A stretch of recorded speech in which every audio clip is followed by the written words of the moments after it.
बिस्मिल्लाहिर रहमानिर रहीम अल्हम्दुलिल्लाहि रब्बिल आलमीन वस्सलातु वस्सलामु अला अशरफिल अंबिया वल मुरसलीन नबीना मुहम्मद व अला आलिहि व सहबिहि अजमाइन अम्मा बाद।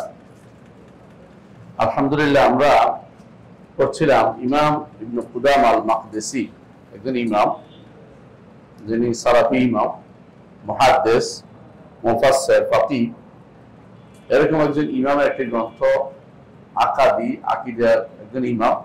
তিনি হচ্ছেন ইমাম ইবনে কুদামা আল মাকদিসি রাহমাতুল্লাহ আলাইহি। তার কিতাবের একটি অংশ আমরা কিতাবের লুমাতুল ইতিকাদ একটি অংশ আমরা পড়েছি, বাকি অংশ ইনশাআল্লাহ আমরা পড়ব। আজকে আমরা যেখানে আগে যেগুলি পড়েছি সেগুলো সংক্ষেপে বলি, আপনারা অনেকেই ছিলেন কিনা জানি না। প্রথমেই আমরা লুমাতুল ইতিকাদ তিনি যেটা বলেছেন যে আল্লাহ সম্পর্কে জানতে হলে নাম এবং গুণের মাধ্যমে জানতে হবে। এই জন্য তিনি আল্লাহর নাম এবং গুণের ব্যাপারে নীতি কি হবে মেনে নেয়া, আল্লাহর নাম এবং গুণের ব্যাপারে মেনে নেয়া, এই নীতিটাকে অবলম্বন করতে তিনি বলেছেন। তো আল্লাহর নাম এবং গুণের ব্যাপারে নীতি কি এটা তিনি আলোচনা করেছেন। তারপর আলোচনা করেছেন সালফে সালেহ কি বলেছেন, সুন্নতকে এখতিয়ার কিভাবে করতে হবে সেটা বলেছেন। এরপরে আলোচনা করেছেন আল্লাহর কিছু সিফাত নিয়ে। ইতিমধ্যে আমরা প্রায় 14টা সিফাতের আলোচনা করেছি। আজকে 15 নম্বর সিফাতের আলোচনা আমরা করব, বা 15 নম্বর সিফাতের আলোচনা হয়ে গেছে, একটা অংশ বাকি আছে, শুধু একটু আমরা করব। লাস্ট যে আলোচনাগুলো এসেছে আল্লাহর যে সমস্ত গুণ, সেগুলি কয়েকটা উদাহরণ দেই। আমরা আগে আলোচনা করেছি আল্লাহর চেহারা আছে, আল্লাহর দুই হাত আছে, আল্লাহ সত্তা আছেন, আল্লাহ আগমন, আল্লাহ তাআলা আগমন করবেন হাশরের মাঠে, এবং আল্লাহর সন্তুষ্টি আছে, আল্লাহর ভালোবাসা আছে, আল্লাহর ক্রোধ আছে, আল্লাহর অসন্তুষ্টি আছে, আল্লাহ তাআলা অপছন্দ আছে, আল্লাহ তাআলা নিকট আসমানে নেমে আসেন শেষ রাত্রিতে, আল্লাহ তাআলা আশ্চর্য হন, আল্লাহ তাআলা হাসেন, তিনি আরশে উঠেছেন এবং তিনি সবকিছুর উপরে। এই 14টা আলোচনার পরে গত ক্লাসে আমরা আলোচনা করেছিলাম 15 নম্বর যে আল্লাহ তাআলা কথা বলেন, এবং আল্লাহর কথা সংক্রান্ত লম্বা দীর্ঘ আলোচনা আমরা করেছি। তো সেখানে আমরা যে জায়গাটুকু আলোচনা করেছি সংক্ষেপে কয়েকটা কথা বলি, তো মনে থাকবে। তো শেখ যেটা বলেছিলেন ইবনে কুদামা আল মাকদিসি রাহমাতুল্লাহ আলাইহি, যে আল্লাহর গুণ হচ্ছে এটা যে তিনি কথা বলেন, তিনি কথা বলেন এবং তার কথা তিনি যাকে ইচ্ছে তাকে শোনাইতে পারেন, শোনান। যেমন তিনি মুসা আলাইহিস সালামকে শুনিয়েছেন, অনুরূপভাবে তিনি জিবরিলকে শোনান, অনুরূপভাবে অন্যান্য ফেরেশতাদেরকে তিনি শোনান। যখন তিনি কথা বলেন ফেরেশতারা বেহুশ হয়ে যায়, তারপর তারা শুনেন, এটা হাদিসে আমরা পড়েছি। আর সবশেষে পড়েছি আল্লাহ তাআলা তার রাসূলদেরকেও শোনান, যেমন মুহাম্মদ রাসূলুল্লাহ সাল্লাল্লাহু আলাইহি ওয়াসাল্লামকে তার কথা শুনিয়েছেন কখন, যখন মেরাজে রাসূল গিয়েছিলেন। এগুলো আমরা দলিল সহ উল্লেখ করেছি বিস্তারিত, এবং এই ফিল্ডে কারা বিরোধী মত অনুসরণ করে সেটাও বলেছি। আল্লাহর কালামের ব্যাপারে একদল বলে যে, আমরা বলেছিলাম, মনে আছে কিনা জানি না, আপনার মনে রাখবেন, একদল আল্লাহর কথাকে অস্বীকার করে, আল্লাহর নাম ও গুণ দুটোই অস্বীকার করে। এরা হচ্ছে জাহমিয়া, শুধু কথা না সমস্ত গুণ অস্বীকার করে এরা। আরেক দল আল্লাহ তাআলার নাম স্বীকার করে কিন্তু আল্লাহ সকল গুণ অস্বীকার করে, এরা হচ্ছে মুতাজিলা। মুতাজিলারা সকল গুণ যেভাবে অস্বীকার করে, আল্লাহর কালাম কথা বলাকেও অস্বীকার করে। তবে তারা বলে যে আমাদের কাছে যে আল্লাহ বানিয়ে আসছে এটা হচ্ছে সৃষ্ট, নাউযুবিল্লাহ, এটা হচ্ছে সৃষ্ট, মানে যেমন আমরা সৃষ্ট, কথাও তেমনি সৃষ্ট। আর আহলুস সুন্নাহ ওয়াল জামাতের আকীদা হচ্ছে আল্লাহর বাণী, তার গুণ, আল্লাহর কোনো গুণ সৃষ্ট নয়, আল্লাহর কোনো গুণ সৃষ্ট নয়। এটা হচ্ছে মুতাজিলাদের আকীদা। আশারী মাতুরিদীরা তারা বাহ্যিকভাবে স্বীকার করে যে আল্লাহর বাণী এটা সিফাত, আল্লাহর কথা বলা আল্লাহর সিফাত, কিন্তু তারা কথা বলাকে,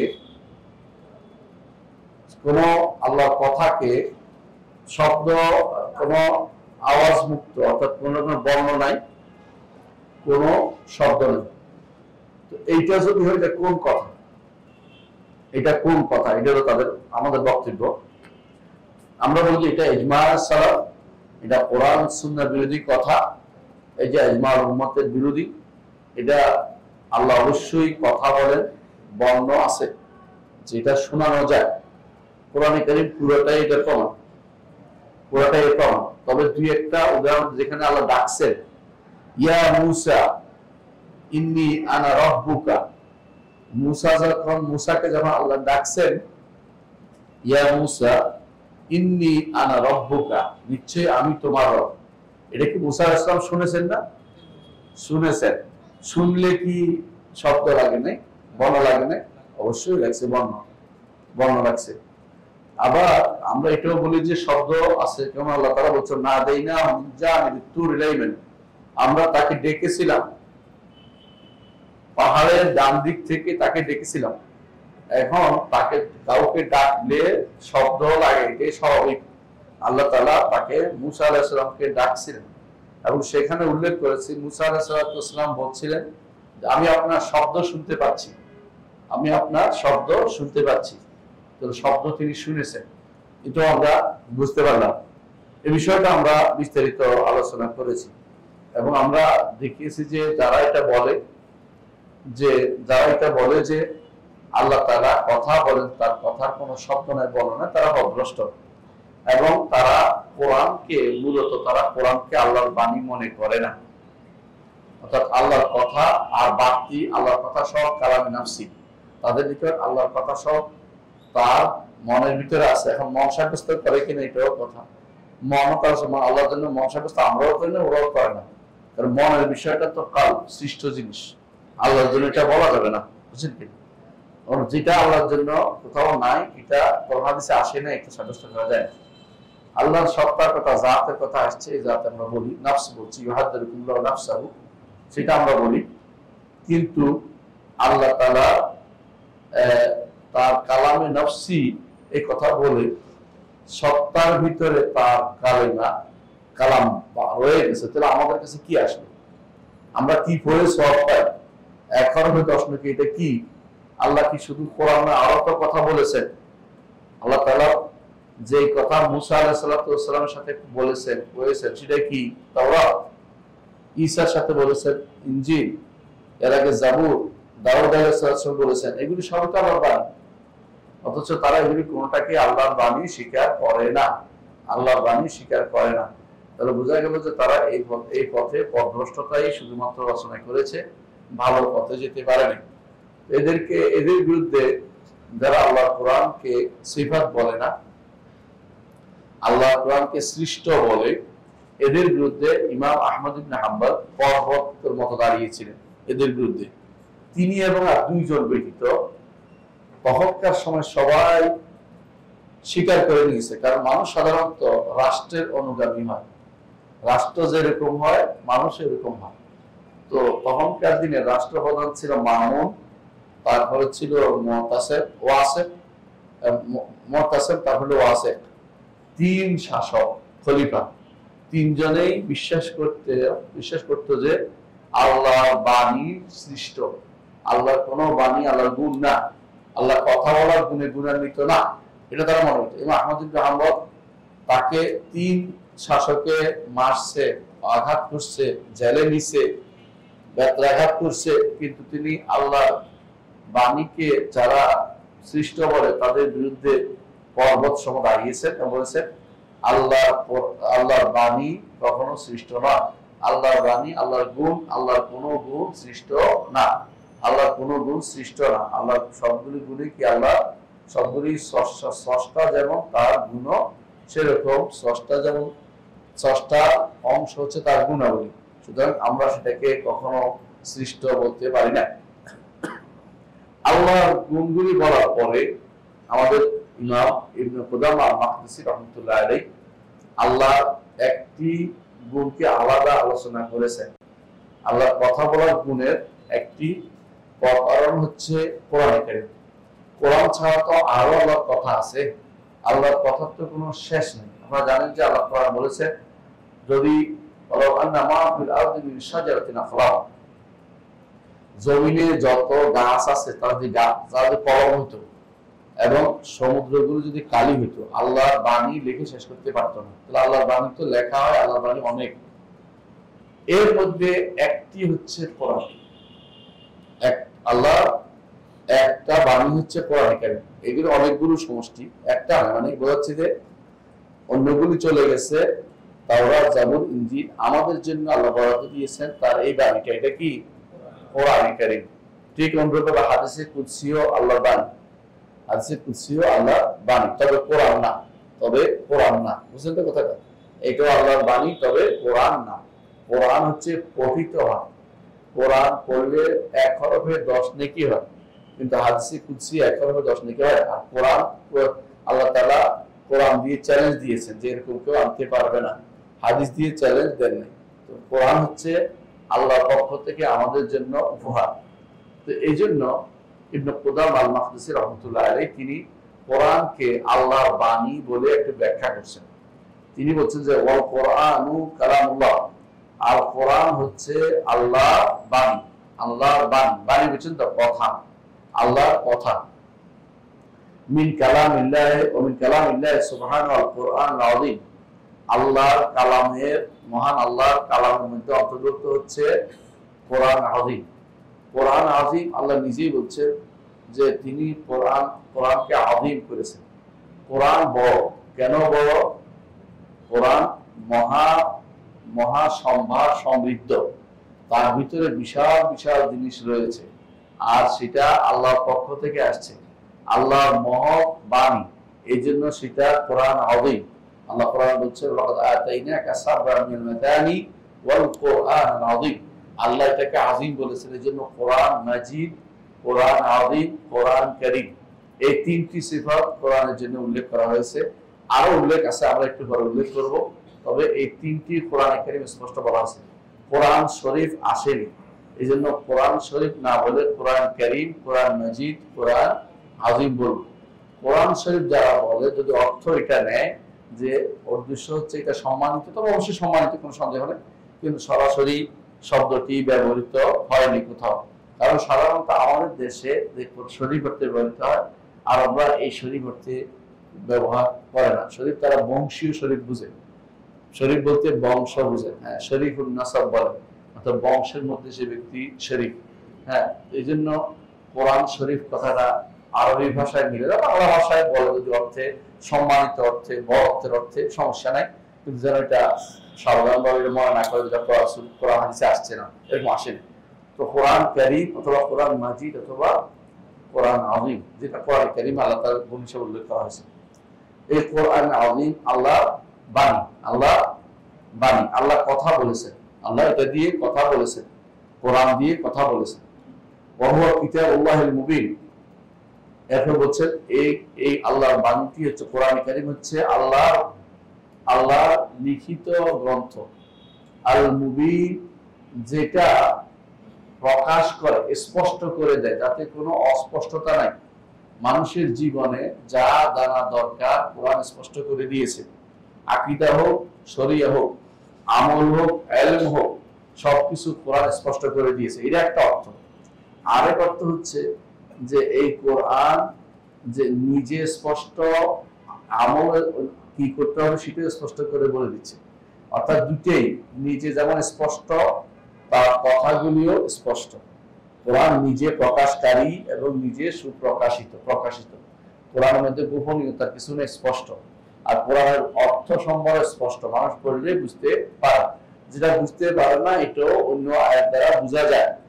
একেবারেই দুর্বোধ্য কিছু নাই, শুধু যেগুলো আল্লাহ নিজে মুতাশাবিহ ঘোষণা করেছে সেটা ব্যতীত, যেমন কি কাফ, হা, ইয়া, আইন, সাদ, এরকম ব্যতীত। হ্যাঁ, তো কোরআনে কারীম হুয়া কিতাবুল্লাহিল মুবিন ওয়া হাবলুহুল মাতিন, হাবলুহুল মাতিন। তো আমরা দেখতে পাচ্ছি যে কালামুল্লাহ, আল্লাহর কালাম কোরআন, এটা একটা শরঈ পরিভাষা। এটা শরঈ পরিভাষা প্রমাণ হচ্ছে আল্লাহ কোরআন নিজেই তার কোরআনকে, কোরআন কারীমকে আল্লাহর কালাম বলছেন। কোথায় বলছেন?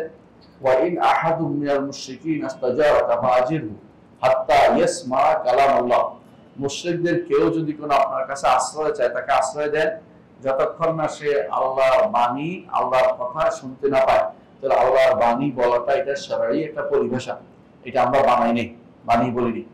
দ্বিতীয় হচ্ছে কিতাবুল্লাহ আল মুবিন, যে কোরআন কারীমকে আল্লাহ তাআলা মুবিন বলেছেন, এটা প্রকাশ করে এই জন্য, এটা প্রকাশ করে এই জন্য। তারপর বলেছেন যে কোরআন কারীম সেটা হচ্ছে আযীম, আমরা বলছি এটাও কোরআন কারীমে আসছে যে ওয়ালাকাদ আতাইনাকা সাবরান মিন মুসা মাতানি ওয়াল কোরআন আযীম, এটা আযীম বলা হয়েছে। আবার কোরআনকে হাবলুল্লাহিল মাতিন, উনি বলছেন ওয়া হাবলুহুল মাতিন, আল্লাহর সুদৃঢ় রশি। কোথায় আছে রশি? কোরআন কারীম আল্লাহ বলছেন ওয়াতাসিমু বিহাবলিল্লাহি জামিআন ওয়া লা তাফাররাকু, আল্লাহর রজ্জুকে শক্তভাবে দৃঢ়ভাবে ধারণ করো, ওয়া তাফাররাকু, বিচ্ছিন্ন হইও না। দৃঢ়ভাবে আল্লাহর রজ্জু বলতে তাফসীরে ইবনে আব্বাস থেকে বর্ণিত হয়েছে কোরআনকে বলা হয়েছে, অর্থাৎ কোরআনকে দৃঢ়ভাবে ধারণ করো। এই জন্য বলা হয় কোরআনের এক পাশ হচ্ছে আমাদের কাছে, আরেক পাশ আল্লাহর কাছে। রশি যেমন আরবরা রশি শব্দটা ব্যবহার করে তাদের বেশি বোঝানোর জন্য। সাধারণত কেউ খাদে পড়ে গেলে আরবরা, ধরো খাদের মধ্যে আরবদের বড় খাদ হচ্ছে কূপ, আছে না কূপ, পানি উড়াতে, তো ওখান থেকে উঠাইতে হলে কি লাগে? রশি লাগে। এই জন্য যদি কেউ বাঁচতে চায় তাহলে আল্লাহ রশি ধারণ করলে শুধুমাত্র উঠতে পারবে, নাহলে বাঁচতে পারবে না। কথা বলছেন তো? এর এক অংশ যদি মানুষের হাতে থাকে, আরেকটা আল্লাহ হাতে হলে উঠতে পারলে সে সোজা জান্নাতে চলে যেতে পারবে। এই জন্য সেটা হচ্ছে হাবলুহুল মাতিন। কোরআন কারীম হচ্ছে আল্লাহ এমন এক রশি যা সুদৃঢ়। ওয়া সিরাতুল মুস্তাকিম, আর কোরআন কারীম হচ্ছে আল্লাহ সহজ পথ, যেটাকে আমরা বলি ইহদিনাস সিরাতাল মুস্তাকিম। এই জন্য কোরআন কারীমের সিরাতুল মুস্তাকিম, কোরআন কারীম সিরাতুল মুস্তাকিম। আবার কোরআন কারীমকে তিনি বলছেন যে ওয়া তানজিলুর রাব্বিল আলামিন, আল্লাহর পক্ষ থেকে নাযিল করা। তিনি নিজে কোরআন কারীমের মধ্যে বলেছেন ওয়া ইন্নাহু লাতানজিলুর রাব্বিল আলামিন নাযালা বিহির রূহুল আমিন আলা কলবিকা লিতাকুনা মিনাল মুনজিরিন। আল্লাহ তাআলা নিজেই বলছেন এই কোরআন তানজিল রাব্বুল আলামিন, রাব্বুল আলামিনের পক্ষ থেকে নাযিল করা। নাযালা বিহির রূহুল আমিন, যেটা নিয়ে আসছে কে? রূহুল আমিন, যা নিয়ে নাযিল হয়েছে রূহুল আমিন। রূহুল আমিন কে? জিবরিল আমিন। রূহ অর্থ জিবরিল, আমিন অর্থ আমানতদার। আমানতদার যে ফেরেশতা তার নাম রূহ। এই রূহুল আমিন তার আরেক নাম হচ্ছে রূহুল কুদুস, তিনি এটা নিয়ে এসেছেন আলা কলবি সাইয়্যিদুল মুরসালিন। সাইয়্যিদুল মুরসালিন কে? মুহাম্মদুর রাসূলুল্লাহ সাল্লাল্লাহু আলাইহি ওয়াসাল্লাম। সমস্ত নবী রাসূলদের সর্দার হচ্ছেন আমাদের রাসূল সাল্লাল্লাহু আলাইহি ওয়াসাল্লাম। তার কলবের মধ্যে আল্লাহ তাআলা এই কিতাবটি প্রতিস্থাপন করেছেন জিবরিলের মাধ্যমে। অর্থাৎ জিবরিল বলছেন, রাসূল সেটাকে আত্মস্থ করে অন্তরে গেঁথে নিয়েছেন। জিবরিল সেটা শুনিয়েছেন, রাসূল সেটা মুখস্থ করেছেন। এটা আলা কলবি সাইয়্যিদুল মুরসালিন বিলিসানিন আরাবিয়্যিন মুবিন, এমন ভাবে নাযিল করেছেন যেটা স্পষ্ট আরবি ভাষায়। আরবি ভাষারও অস্পষ্ট অংশ আছে, সেটা নয়। রাসূলের যুগে আরবি ভাষার আরো কিছু ভাষণ ছিল, আরো অনেকগুলো ভাষণ ছিল। সেই সময় ছিল, জাকজাকা ছিল। অর্থাৎ যেমন এখন দেখবেন যে আপনাদের কুয়েতে থাকেন, দেখবেন যে কাগজের চা বলে, যারা দেখবেন যে মিনচা, মিনকারে মিনচা বলে, মিনচে বলে, মানে কাফের চা বলে, কাপ চা, বুঝছেন তো? হ্যাঁ, এই জন্য আবার দেখবেন যে কোন কোন জায়গাতে মিম বলে, আলিফ লামকে মিম বলে, এরকম ছিল তখনকার সময়, এরকম কিছু ছিল। কিন্তু আল্লাহ কোরআন নাযিল হয়েছে যেটা একেবারে স্পষ্ট কোরআনের ভাষায়, অন্য ভাষায় নাযিল হয়নি। অন্য ভাষায় পড়তে প্রথম সুযোগ দেওয়া হয়েছিল। এই জন্য উনজিলাল কোরআন আলা সাবআতি আহরুফ, 7টা ভাবে পড়তো, তখন 7 ভাবে পড়তো। পরবর্তীতে যখন কোরআন জমা করা হয়েছে তখন শুধুমাত্র কোরাইশের ভাষায় যেটা নাযিল হয়েছে ওইটাই জমা করা হয়েছে। 7 ভাবে পড়ার যে সুযোগ ছিল সেটা রহিত হয়ে গেছে। কথা বলছেন তো? কারণ ওইটা থাকলে এখন আর কোরআন পড়ার বিভিন্ন রকমের ধাঁচ চলে আসতো, সমস্যা তৈরি হতো। এই জন্য শেষ পর্যন্ত ওসমান ইবনে আফফান রাদিয়াল্লাহু আনহু যেই ভাষায় নাযিল হয়েছে রাসূলের ভাষায়, সেটাকে সংশ্লিষ্ট রেখে দিয়েছেন, বাকিগুলোকে তিনি পুড়িয়ে ফেলেছেন। এই জন্য এটা হচ্ছে বিলিসান আরবি মুবিন, স্পষ্ট আরবি ভাষায় কোরআন নাযিল হয়েছে। মুনাজ্জাল, এটা নাযিল হয়েছে, কোরআন নাযিল হয়েছে। তো নাযিল হয়েছে কয়বার? কোরআন দুইবার নাজিল হয়েছে, একবার হচ্ছে শেষবার নাজিল হয়েছে, এর আগে একবার প্রথমবার লিখিত হয়েছে, লাউহে মাহফুজে। বুঝছেন কিনা? আল্লাহ যা বলবেন সম্মানিত বাণী সেটা লিখছেন কোথায়? লাউহে মাহফুজে। দ্বিতীয়বার সেটা নাজিল করেছেন, লাইলাতুল কদরে সেটা নাজিল করেছেন সামায়ের দুনিয়াতে, বাইতুল ইজ্জাতে নাজিল করেছেন। কয়টা হলো? দ্বিতীয়বার। এই দুইবারের মধ্যে এটা হচ্ছে লাইলাতুল কদরে সেটা থেকে আলাদা হয়েছে, এই লাউহে মাহফুজ থেকে আলাদা হয়ে আসছে, কিন্তু এইখান থেকে লাউহে মাহফুজ থেকে বা বাইতুল ইজ্জত থেকে এরপরে নাজিল হয় না। এরপরে আল্লাহ এটা কথা বলেছেন। কথা বলছেন কিনা? আল্লাহ এরপরে কথা বলেছেন, প্রত্যেকটা যা যা তিনি আমাদেরকে দিবেন বরাদ্দ করেছেন সেই কথা তিনি বলেছেন। সে বলার পরে সেটা জিবরিল এসে শুনে, সেটা জিবরিল কার থেকে শুনছেন? আল্লাহ থেকে শুনছেন। প্রত্যেকটা শব্দ বাণী আল্লাহ থেকে শুনছেন, শুনে এসে আমাদের নবীকে জানিয়েছে, আমাদের নবী অন্তরে ধারণ করেছে, লিখিয়ে নিয়েছে, সেটা আমাদের কাছে কোরআন আকারে এখন আছে। কথা বলছেন? এই নয় যে যেটা সিউতি বলেছেন, ভুল বলেছেন যে লাউহে মাহফুজ থেকে জিবরিল এনে আমাদের নবীকে দিয়েছেন, এরকম না। তাহলে শুদ্ধটা কি? সরাসরি আল্লাহর কাছ থেকে এসেছে। এইটার নাম হচ্ছে মিনহু বাদা। এই জন্য আমরা বলি মিনহু বাদা, তার কাছ থেকে শুরু হয়েছে। এটা কোনো লাউহে মাহফুজ থেকে আমাদের কাছে শুরু হয় নাই, বা সেটা বাইতুল ইজ্জাত থেকে শুরু হয়ে আমাদের কাছে আসে নাই। তো এইখান থেকে বাইতুল ইজ্জাতে আসছে, লাইলাতুল কদর নাজিল হয়েছে। আমাদের কাছে কখন নাজিল হওয়া শুরু হয়েছে? যেদিন ইকরা বিসমি রাব্বিকাল্লাযী খালাক, এটা আমার আল্লাহ জিবরিলকে বলছেন যেন মুহাম্মদ রাসূলুল্লাহ সাল্লাল্লাহু আলাইহি ওয়াসাল্লামের কাছে এই বাণী পৌঁছে দেয়। 17ই রমাদান, কত তারিখ? 17ই রমাদান, ইয়াউমুল ফুরকান, যেদিন আল্লাহ তাআলা এটাকে মুহাম্মদ রাসূলুল্লাহ সাল্লাল্লাহু আলাইহি ওয়াসাল্লামের কাছে পৌঁছিয়েছেন রমাদান মাসের 17 তারিখ ছিল। সেই দিন রাসূলুল্লাহ সাল্লাল্লাহু আলাইহি ওয়াসাল্লাম ভয় পেয়ে কষ্ট পেয়ে আসছেন কার কাছে? তার স্ত্রীর কাছে আসছেন। এই হচ্ছে কাহিনী, কোরআন নাজিলের কাহিনীটা জানতে হবে। কথা বুঝতে পারছি? তাহলে যেটা নাজিল হয়েছে আমাদের কাছে ইকরা বিসমি রাব্বিকাল্লাযী খালাক, এটা 17 রমাদান, এটা লাইলাতুল কদর না। লাইলাতুল কদরে পুরো কোরআন নাজিল হয়েছে, আলাদা হয়েছে কোথা থেকে? লাউহে মাহফুজ থেকে সামাই দুনিয়াতে আলাদা হয়েছে। এই জিনিসটা মনে রাখতে হবে। দুইটা জিনিস হচ্ছে, তাই না? তাহলে যেটা ইন্না আনজালনাহু ফি লাইলাতিন মুবারাকা অথবা ইন্না আনজালনাহু ফি লাইলাতুল কদর, এই দুটি আয়াতের ব্যাখ্যা, দুটি আয়াত হচ্ছে কোরআন লাউহে মাহফুজ থেকে আলাদা হয়ে আমাদের জন্য বরাদ্দ হয়ে বাইতুল ইজ্জতে, প্রথম আসমানে বাইতুল ইজ্জতে এসে সেটা ছিল, সেটা আসছে। এইটা হচ্ছে যে এই উম্মতকে সেটা আল্লাহ তাআলা দিবেন, এই কোরআন দিবেন, এটা আল্লাহর পক্ষ থেকে ফয়সালা। এজন্য ফিহা ইউফরাকু কুল্লু আমরিন হাকিম, এই দিন ফয়সালা করে দিয়েছে আল্লাহ তাআলা, এটা করবেন। তাই তো? বুঝে আসছে কথাটা? এরপর বলছেন যে গায়রু মাখলুক, কোরআনকে মাখলুক বলা যাবে না। আগেকার সালাফরা এটা বলতেন না, বলতেন আল কোরআন কালামুল্লাহ, এটুকু বলতেন। পরে যখন মুতাজিলারা আসলো, জাহমিয়ারা আসলো আগে, তারপর মুতাজিলারা আসলো, তখন সালফে সালেহিন এই কথা বলা বাধ্যতামূলক বলে দিলেন। কারণ এখন ফিতনা বেড়ে গেছে। যখন ফিতনা হয়, ফিতনা বন্ধ করার জন্য শব্দ বাড়ানো জরুরি হয়ে পড়ে। এই জন্য তারা তখন শব্দ বাড়িয়ে বললেন যে কোরআন আল্লাহর বাণী সৃষ্ট নয়, এটা বাড়াতে হবে, বলতে হবে। কারণ আল্লাহর বাণী বলে কেউ বলবে কি আল্লাহর বাণী সৃষ্ট, কেউ বলবে আল্লাহর বাণী, তবে তার কাছে রয়ে গেছে অর্থ, আমাদের কাছে যেটা আসছে এটা আল্লাহর বাণী না। যেন এই কথা বলতে না পারে, এই জন্য বলতে হবে কোরআনে কারীম যেটা আমাদের কাছে আছে এইটাই আল্লাহর কাছ থেকে এসেছে এবং আল্লাহর কাছে আবার ফিরে যাবে। কখন ফিরে যাবে? কিয়ামতের আগে। কিয়ামতের আগে আবার আল্লাহর কাছে ফিরে যাবে। কেন? মানুষের উপর আমল ছেড়ে দিলে, মানুষ এটা ভুলে গেলে, দিন না মানলে, দিন ভুলে গেলে কোরআন একদিন উঠে চলে যাবে। এটাই সহিহ হাদিস দ্বারা প্রমাণিত।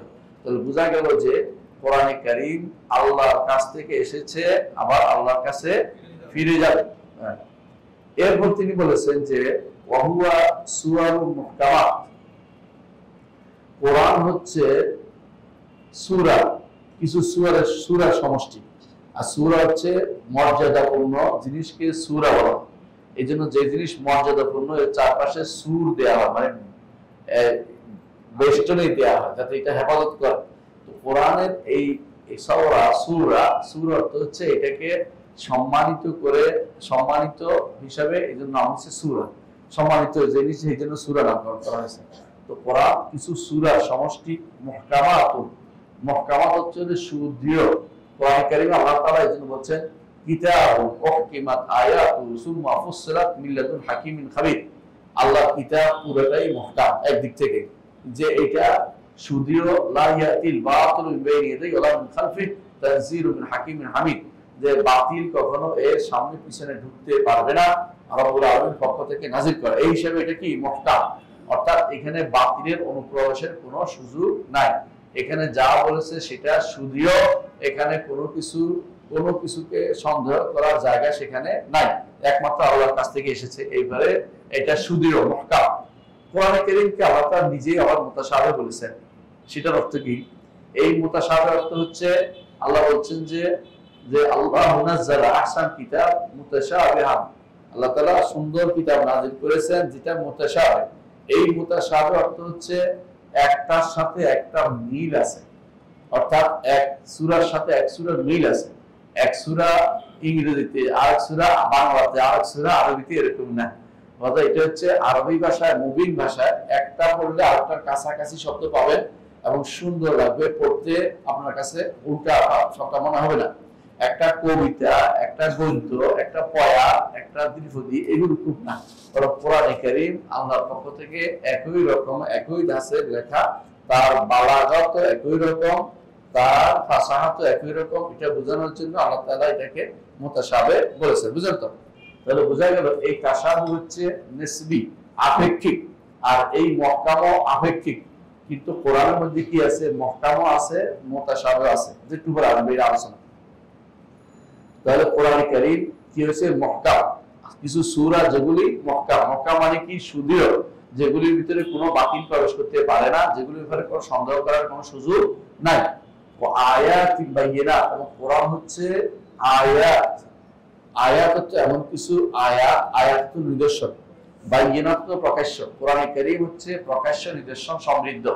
কোরআনে কারীম আল্লাহ তাআলা তার সম্পর্কে বলেছেন, তার আয়াত কোরআন সম্পর্কে বলেছেন বাল হুয়া আয়াতুন বাইয়িনাতুন ফি সুদুরিল লাযিনা উতুল ইলম, যাদের অন্তর ইলম দিয়েছেন, তাদের অন্তরে এই কোরআন হচ্ছে স্পষ্ট নিদর্শন বিশিষ্ট, স্পষ্ট নিদর্শন বিশিষ্ট।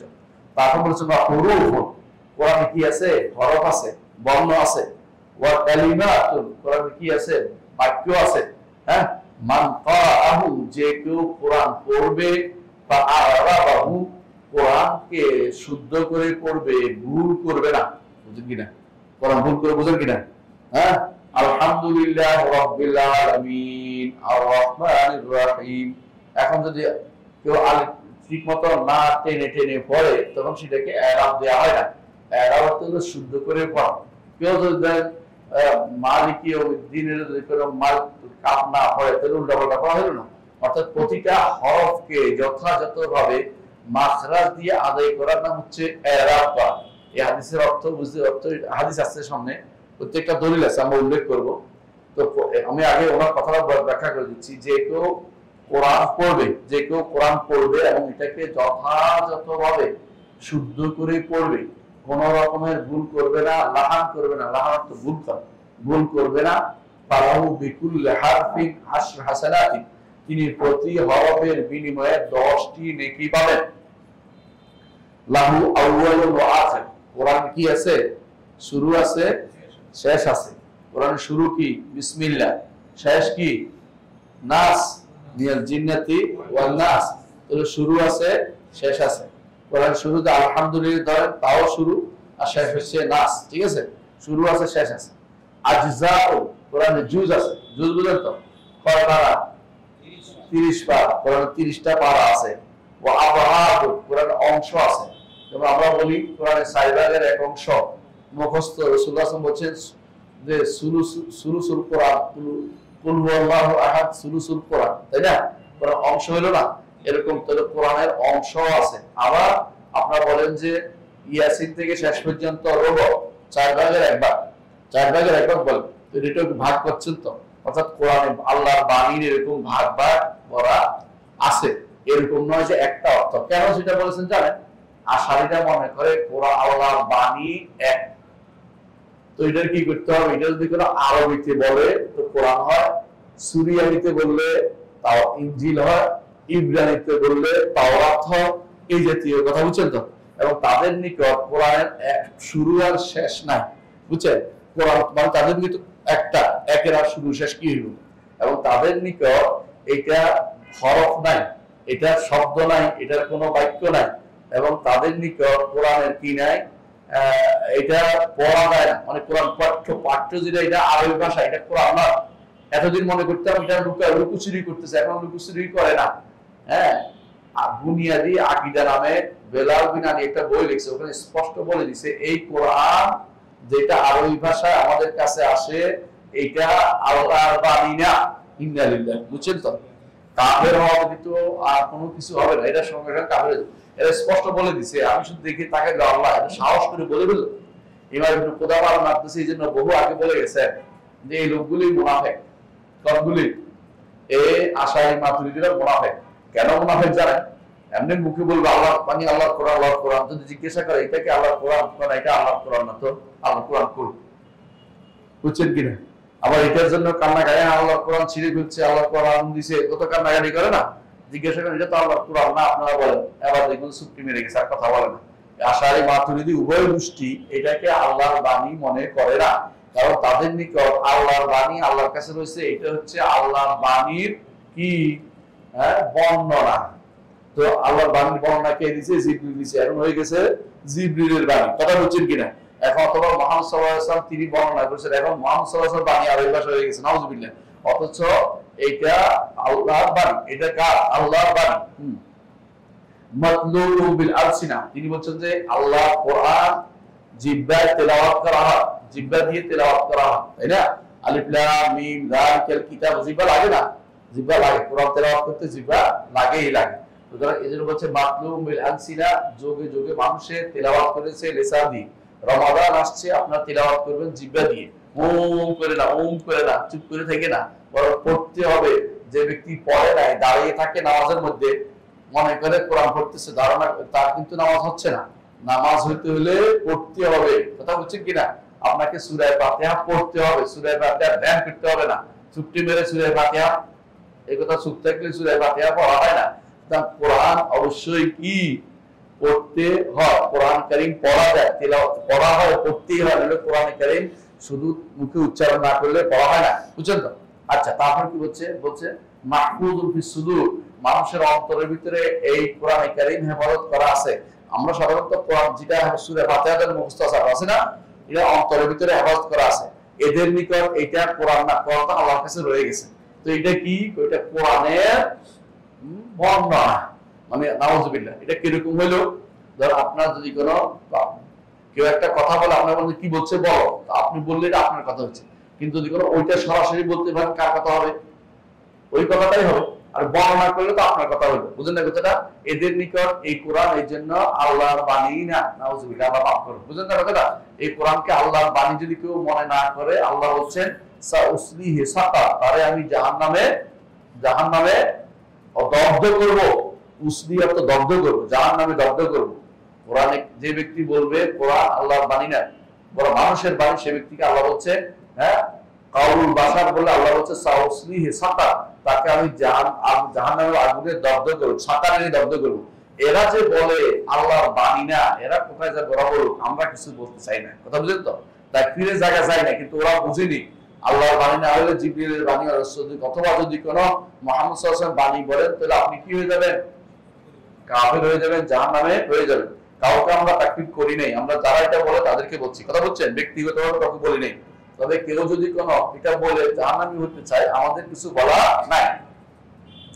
আর একটি বলছেন মাসমুউন বিল আযা, কোরআনে কারীম শোনা যায় কান দিয়ে। মুহাম্মদ রাসূলুল্লাহ সাল্লাল্লাহু আলাইহি ওয়াসাল্লাম ইবনে মাসউদ রাদিয়াল্লাহু আনহু থেকে এবং আবু মুসা আশআরী থেকে, অন্যান্য সাহাবী থেকে তিনি কোরআন বইয়ে কাতে কোরআন শুনেছেন, কানে শুনেছেন। শুনছেন কিনা? শুনছেন কোরআন, এজন্য আমরা কানে শুনি। রাসূলুল্লাহ সাল্লাল্লাহু আলাইহি ওয়াসাল্লাম নিজে শুনেছেন, বলছেন যে আমাকে কোরআন পড়ে শোনাও। সাহাবী কোরআন পড়ছেন, রাসূল শুনছেন, রাসূলের চোখ দিয়ে পানি বেরিয়ে গেছে, আপনারা জানেন। তো কি শুনলো তাহলে? কোরআন যদি আল্লাহর কাছে থাকে উনি কি শুনলেন?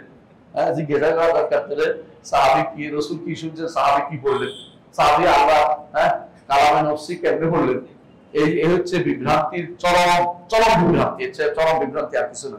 এই জন্য শেখ এটা বলছেন যে কানে শোনা যায়, মাকতুবু ফিল মাসাহিবে, এই যে আমাদের কোরআনে কারীমের ভিতরে যারা মাসহাব বলা হয়, মুসহাব বলা হয়, যে কাগজে লেখা কোরআনকে মুসহাব বলা হয়, বুঝলেন?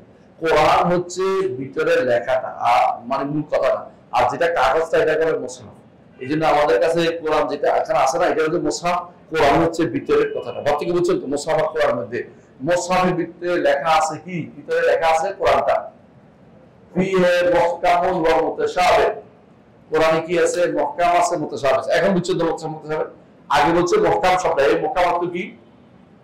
সে মুহকাম অর্থ হলো বাতিল এর মধ্যে ঢুকতে পারে না, একেবারে সুদৃঢ়, তার প্রতিটি কথাই কি হক। আর এখানে মুহকাম বলতে বোঝাচ্ছে যা সকলে বুঝে, আর মুতাশাবিহ অর্থ সকলে বুঝে না, আলেমের কাছে যাইতে হয় অথবা অন্য আয়াতের কাছে জিনিয়ে বুঝতে হয়। এটা বুঝছেন তো? আচ্ছা, ওয়া নাসিখুল ওয়া মানসুখ, এবং কোরআন কি আছে? নাসিখ আছে এবং মানসুখ আছে। নাসিখ মানে রহিতকারী এবং রহিতকৃত আছে। বর্তমানে যারা হাদিস অস্বীকার করে তারা কোরআনের নাসিখ মানসুখ মানে না, তারা কোরআনের নাসিখ মানসুখ মানে না।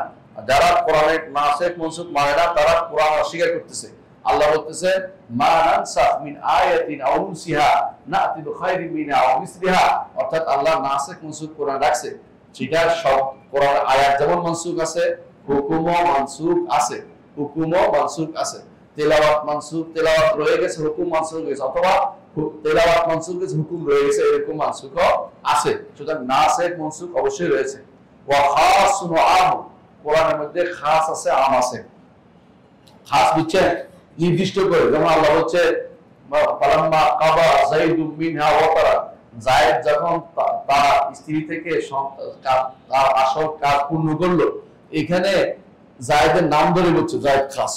আবার আল্লাহ যখন বলছে ওয়া আম আম ইন্নাল্লাযীনা আমানু ওয়া আমিলুস সালিহাতি, আল্লাযীনা যারা যারা ঈমান আনবে, এটা কি? আম, ব্যাপক শব্দ। আবার কোরআনে আমর আছে, ইয়া আইয়ুহাল্লাযীনা আমানু তুবু ইলাল্লাহি তাওবাতান নাসুহা, আমর নির্দেশ। হ্যাঁ, নাহি আছে, যেমন আল্লাহ বলেছেন লা তাকুলু রিবা আদআফান মুদাআফা। দেখছেন তো? দুর্ভাগ্যবশত আশারি মাতুরিদিরা আল্লাহ কোরআনের, আল্লাহ বাণীর মধ্যে কোন নাসিখ মানসুখ হতে পারে না। আল্লাহর বাণীর মধ্যে এর কোনো মুহকাম মুতাশাবিহ নাই, আল্লাহর বাণীর মধ্যে খাস আম নাই, আল্লাহর বাণীর মধ্যে আমর নাই, আল্লাহর বাণীর মধ্যে মুতলাক মুকাইয়্যদ নাই। ওরা আল্লাহর বাণীকে মানতে রাজি নাই। এটা বুঝছেন তো? তারা মনে করে আমাদের কাছে যে আরবি বাণী আছে এটার মধ্যে এটা হতে পারে, আল্লাহর বাণী নেই এটা। তাহলে ঘুরে ফিরে তারা কিন্তু মুতাযাদ্দিদের কথাই বলে, যদিও প্যাস মারে, কিন্তু শেষ কথা কি মুতাযাদ্দিদের কথাই বলতেছে, এটা স্পষ্ট। দলিল, তিনি দলিল দিচ্ছেন। আল্লাহ তাআলা বলেন লা ইয়াতিহিল বাতিলু মিন বাইনি ইয়াদাইহি ওয়া লা মিন খালফিহি তানজিলুম মিন হাকিমিন হামিদ, যে বাতিল এর আশেপাশে আসতে পারে না। এর প্রমাণ হচ্ছে এটা মুহকামের প্রমাণ। এই কোরআন যে মুহকামের প্রমাণ হচ্ছে, অর্থাৎ সুদৃঢ়, যে বাতিল এর সামনে বা পিছন দিয়ে ঢুকতে পারে না। দুনিয়ার বুকে এখনই কেউ যদি একটা আয়াত ঢুকিয়ে দেয়, বাচ্চারা কইবে যে ভুল করছে, ঠিক না? নামাজের মধ্যে নামাজ পড়ে না, নামাজের সময় কি করে অনেক পিছন দিক থেকে লোক মারে, ভুল হচ্ছে। তবে সুতরাং বাতিল এখানে ঢুকার কোনো সুযোগ নাই।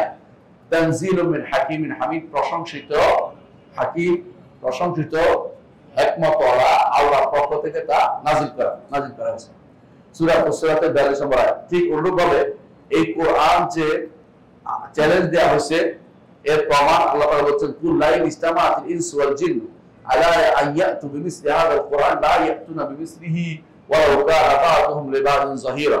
বলুন যে এই কোরআন যদি মানুষ এবং জিনেরা একত্রিত হয় এবং এর মতো কোরআন তারা আনতে চায়, এরকম কোরআন তারা আনতে পারবে না। ওয়ালাউ কানা বা'দুহুম লিবা'দিন যাহিরা, যদিও তারা একে অপরকে সাহায্য করলে আনতে পারবে না। এখন আমরা কি বুঝলাম?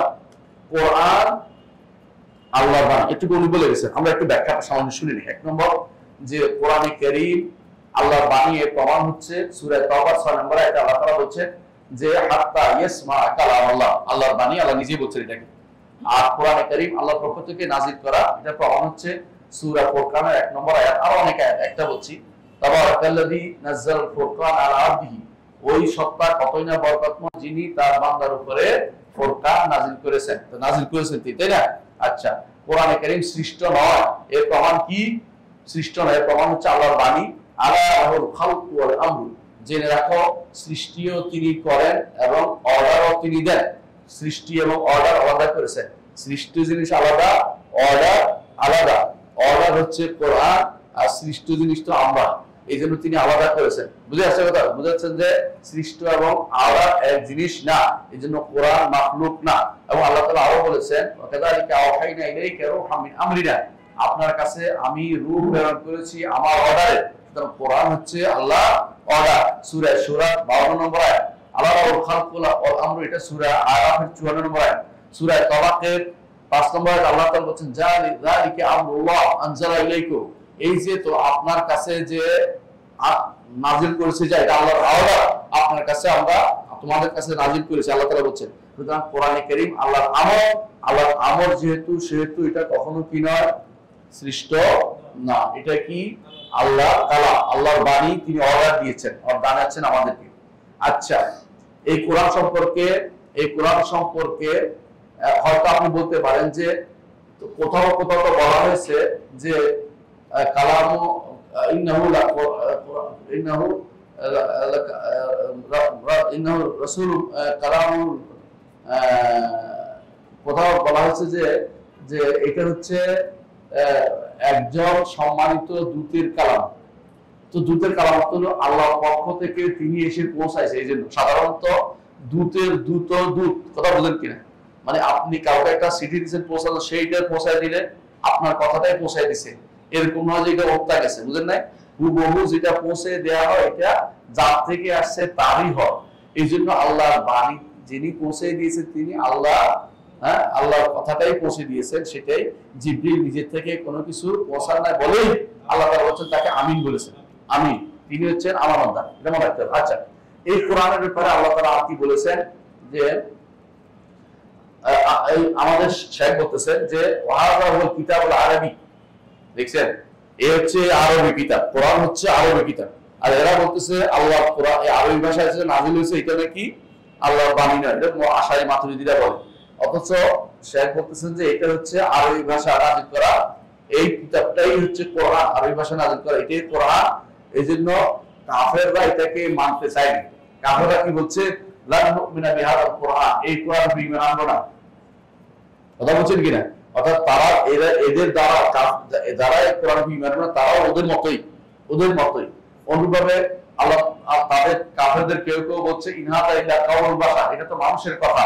আল্লাহ তাআলা তখন জবাব বলেছেন সাউসলিহি সাকার, তাকে আমরা সাকার দিয়ে তাকে আমরা পোড়াবো, সাকার দিয়ে তাকে আমরা পোড়াবো।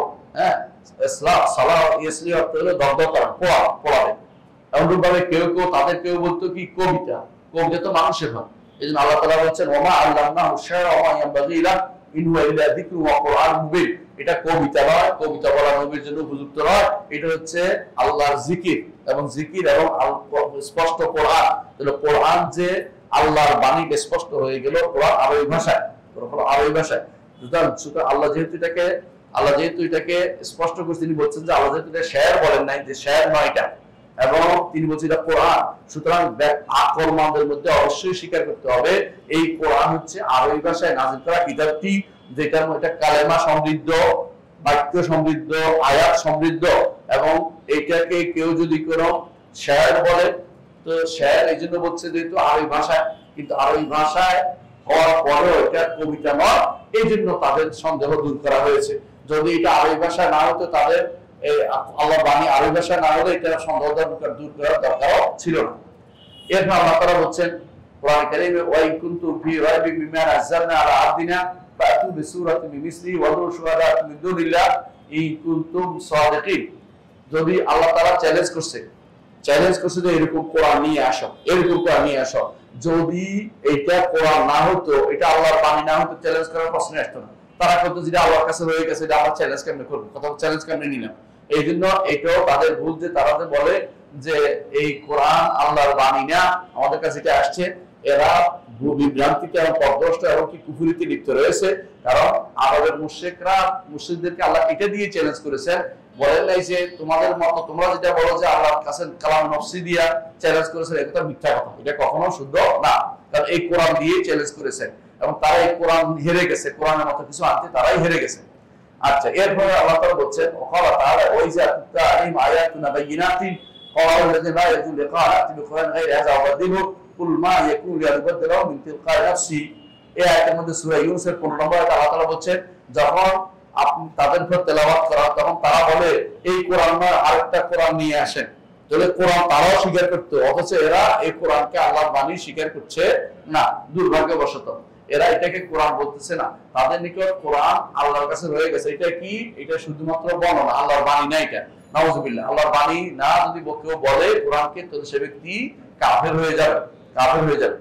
এদের মধ্যে আরেক দল বলে যে আল্লাহ তাআলা বলছেন বাল আয়াতুন বায়িনাত ফি সুদুরিল লাযিনা উতুল ইলম, যাদের অন্তরে আল্লাহ ইলম দিয়েছেন, যাদেরকে আল্লাহ ইলম দিয়েছেন তাদের অন্তরের ভিতরে এটা আয়াত বায়িনাত, স্পষ্ট আয়াত হিসেবে আছে। তো আয়াত হচ্ছে এই কোরআন, আল্লাহ ইঙ্গিত করেছেন। হুয়া বলতে এই কোরআনকে বুঝিয়েছেন, হুয়া তার কাছে রয়ে গেছে এমন কোনো কিছু না, এই কোরআনকে বুঝিয়েছেন।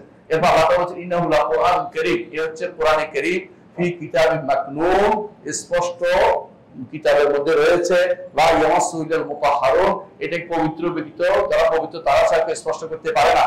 পবিত্র তারা ফেরেশতারা, ফেরেশতারা ছাড়া কেউ এটাকে ধরতে পারে না। কোথায়? লওহে মাহফুজে, লওহে মাহফুজে ধরা ফেরেশতা ছাড়া কেউ সে স্পষ্ট করার ক্ষমতা রাখে না। এরপর আল্লাহ তাআলা দেখেন অনেকগুলো কোরআনে কারীমে অনেকগুলো শপথ করেছেন, অনেকগুলো শপথ করেছেন, অনেকগুলো সূরা আয়াত আনছেন। কয়টাগুলি দেখবেন কাফ হা ইয়া আইন সাদ আছে না, আবার হচ্ছে হা মিম আইন সিন কাফ, এইভাবে আল্লাহ তাআলা 29টা সূরার শুরুতে এরকম শব্দ এনেছে। এগুলি দ্বারা কি বুঝাইলেন যে এইটাই তার বাণী। যদি মানুষের হইতো বলতে পারতো যে আপনি এইটা দিয়ে কি বুঝাইছেন, আল্লাহ রাসূলের বাণী ধরার সুবিধা হইতো, কিন্তু আল্লাহ রাসূলের তারা ধরে নাই, কারণ তারা জানে যে আল্লাহ বাণী। অথচ এখন তারা বলতেছে এটা আল্লাহর বাণী না, অথচ আমরা জানি এগুলি আল্লাহর বাণী। রাসূলুল্লাহ সাল্লাল্লাহু আলাইহি ওয়াসাল্লাম আরো বলেছেন, একটা হাদিস শুনে তিনি বলেছেন যে মান ক্বারা আল কুরআন ফাআরাবাহু, যে কেউ কোরআন পড়বে তারপর এটাকে যথাযথভাবে আরবি ভাষা মোতাবেক পড়বে, অর্থাৎ কোরআনকে ট্রেনিং সেন্টার বানাবে না। ট্রেনিং সেন্টার বুঝেন মানে এটা না, মানে এটা কোরআনকে যেভাবে পড়া দরকার টেনে টেনে পড়বে। ওরকম কারা পড়ে জানেন তো? হিজবুত তাওহীদরা, হিজবুত তাওহীদের গোষ্ঠী এরকম পড়ে। দেখবেন যে আল্লাহু আকবার সামিআল্লাহু লিমান হামিদা আবার এরকম করতেছে, দেখবেন আপনি ভালো করে দেখবেন ওরা মনে করে সব ট্রেনিং চলতেছে। হ্যাঁ, কিছু মানুষ আছে ট্রেনিং দিয়ে ক্ষমতা যায়, কিছু ট্রেনিং দিয়ে মানুষকে পথভ্রষ্ট করে, দুই গোষ্ঠী আছে।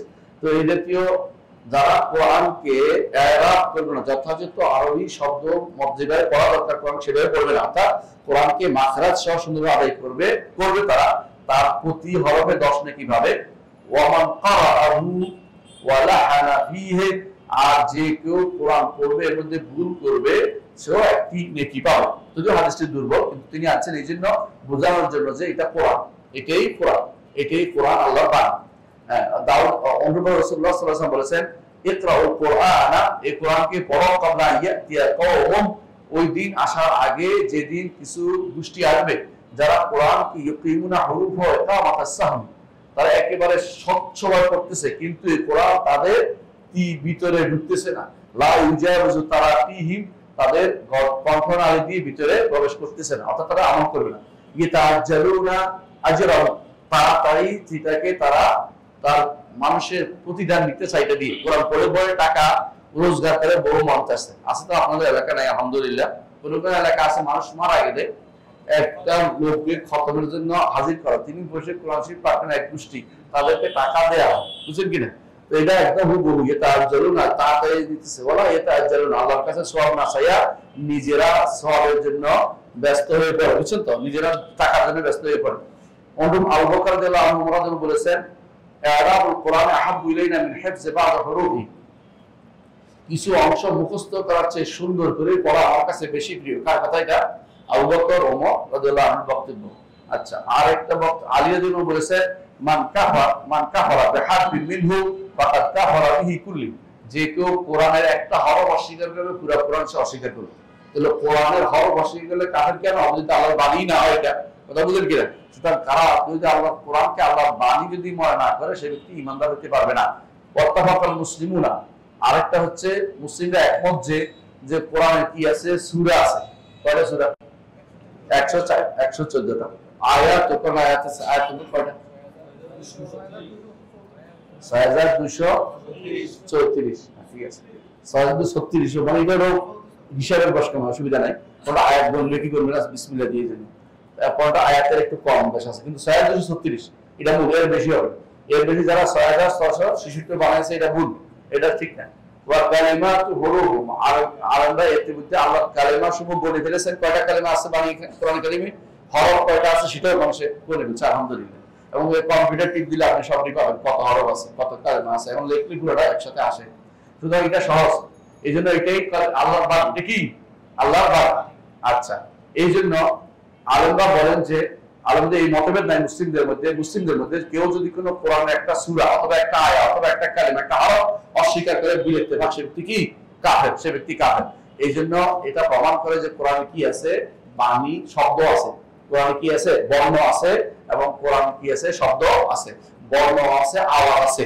কেউ যদি বলে যে বর্ণ নয়, আওয়াজ নয়, সে ব্যক্তি ইমানদার হইতে পারবে না, সে ব্যক্তি ইমানদার না, সে ব্যক্তি কাফের। তারপরে বুঝতে পারছি কথাটা? সংক্ষেপে আমরা বলতে কয়েকটা জিনিস। কোরআন কি? কোরআন আল্লাহর বাণী, তাই না? কোরআনে বাণী আছে। কোরআনে কি আছে? কোরআন কবিতা না, কোরআন কবিতা না। এবং কোরআন দিয়ে আল্লাহ চ্যালেঞ্জ করেছেন, কোরআন দিয়ে আল্লাহ চ্যালেঞ্জ করেছেন। এবং কোরআন তেলাওয়াত করা হয়, কোরআন তেলাওয়াত করা হয়। এবং কোরআন অন্তরে ধারণ হেফজ করা আছে, এবং কোরআন লৌহে মাহফুজে লেখা আছে।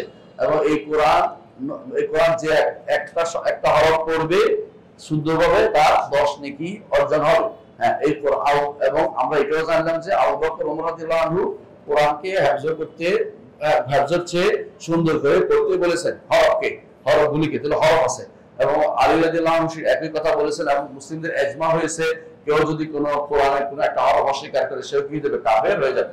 সুতরাং কোরআন আল্লাহর কালাম মুবিন, কোরআন হাবলুল্লাহিল মাতিন, কোরআন সূরাতুল মুহকামাত, কোরআন আয়াতুন বাইয়িনাত, কোরআনের মুহকাম মুতাশাবিহ দুটেই আছে। কোরআন হক, বাতিলের আশেপাশে আসতে পারবে না।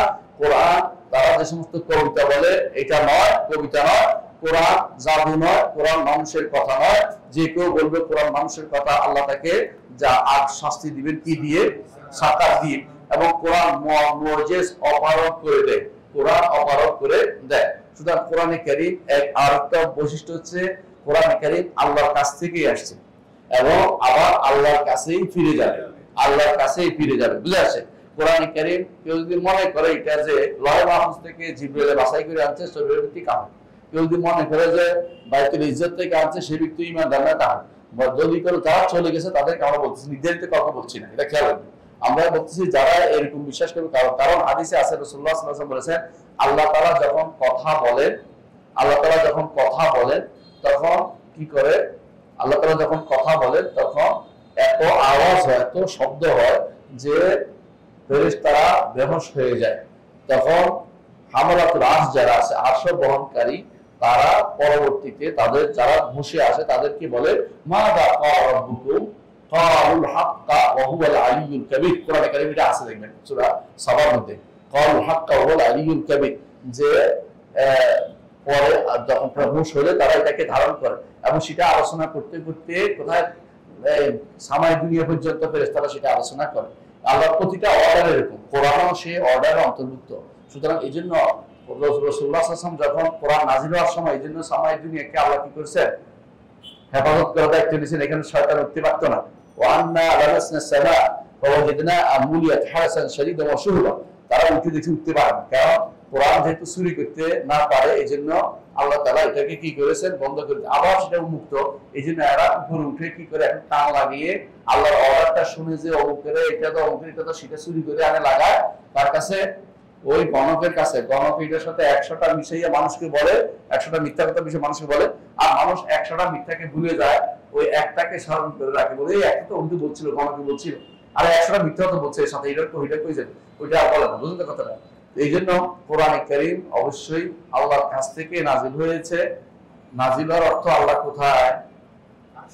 আল্লাহর উপরে। বুঝলেন না কথাটা? আল্লাহর উপরে। কারণ প্রথম শুনে হামালাতুল আরশ, আরশের বহনকারী ফেরেশতা। আল্লাহ কোথায়? উপরে। আল্লাহর উপরে মশলাটা আমরা একটু পূর্বে আলোচনা করেছি, লম্বা, আজকে আলোচনা করবো না। শুধু এটাই বুঝতে চাচ্ছি আল্লাহ তাআলা এই কোরআন দিয়ে কথা বলেছেন, যেমনিভাবে তিনি ইনজিল, তাওরাত, জাবুর এগুলো দিয়েও কথা বলেছেন। হ্যাঁ, তাওরাত, ইনজিল, জাবুর, তাওরাত দিয়ে কথা বলেছেন, এবং সুহফ ইব্রাহিম ও মূসা, ইব্রাহিমের সহিফা, মুসার সহিফা এগুলো দিয়েও কথা বলেছেন। আল্লাহ তাআলা এগুলি ছাড়াও বাণীর কোনো শেষ নাই। আল্লাহর বাণী কেউ লেখে শেষ করতে পারবে না। আল্লাহর বাণীর শব্দ আছে, আল্লাহর বাণীর কি আছে? বর্ণ আছে, আল্লাহর বাণীর আওয়াজ আছে, এবং আল্লাহর বাণী চ্যালেঞ্জ কোনটা চ্যালেঞ্জ দেওয়া হয়নি, সবগুলি চ্যালেঞ্জ তিনি দেন নাই। যেগুলো চ্যালেঞ্জ দিয়েছে এর মধ্যে কোরআন হচ্ছে চ্যালেঞ্জ, কারণ কোরআন হচ্ছে রাসূলুল্লাহ সাল্লাল্লাহু আলাইহি ওয়াসাল্লামের স্থায়ী নিদর্শন, তার নবুয়তের স্থায়ী নিদর্শন। কিয়ামত পর্যন্ত কেউ এর মতো কিছু আনতে পারবে না। অন্যান্য নবীদের মুজিজা বা নিদর্শন চলে গেছে, যেমন ঈসা আলাইহিস সালাম মরে গেছেন, তার সাথে সাথে হাত ধরে সাফ করা বা হাত ধরে ভালো হয়ে যাবে এগুলো চলে গেছে, অথবা তার হাওয়াজের মধ্যে কিছু ছিল, এরপরে আর নাই এগুলো। কিন্তু কোরআন ইউতুলা মানুষ তেলাওয়াত করে, কিন্তু বাণী হিসেবে কিয়ামত পর্যন্ত, যতদিন পর্যন্ত আল্লাহ রাখা ততদিন রাখবেন, আমাদের জন্য আল্লাহর নিয়ামত হিসেবে থাকবে। এটা হচ্ছে হাবলুল্লাহিল মাতিন, আল্লাহর এমন এক রশ্মি যেটার এক পাশে আল্লাহ আর এক পাশে আমরা। সোজা কথা এটা। অর্থাৎ আমরা যে কোরআন তেলাওয়াত করি, আমরা আল্লাহর নৈকট্য অর্জন করতে পারবো। আল্লাহর কোরআন আল্লাহ থেকে আসা, আল্লাহর কাছ থেকে আসা, কোনো কিছু ব্যতীত অন্য কোনো কিছু দিয়ে আল্লাহ এত নৈকট্য অর্জন করা যায়। রমাদান আমাদের সমাগত সামনে, এই জন্য আপনাদের কাছে অনুরোধ থাকবে, রমাদান মাসে আমরা যেন কোরআন কারীমকে যথাযথভাবে তেলাওয়াত করি এবং আল্লাহর নৈকট্য অর্জনে সচেষ্ট থাকি। এবং শুধু তেলাওয়াতটা যেন না হয়, অর্থপূর্ণ তেলাওয়াত হয়, এবং কোরআনে কারীম যেন আল্লাহর বাণী বিশ্বাস করি। সালফে সালেহীন এই জন্য কেউ ইমাম ইবনে আবি দাউদ, তার একটা কিতাব আছে, কিতাবুল মাসাহিফ, আবু দাউদের ছেলে ইবনে আবি দাউদ, তার একটা কিতাব আছে, একটা কসিদা আছে হাইয়া, আকীদার উপরে তার একটা কিতাব আছে হাইয়া।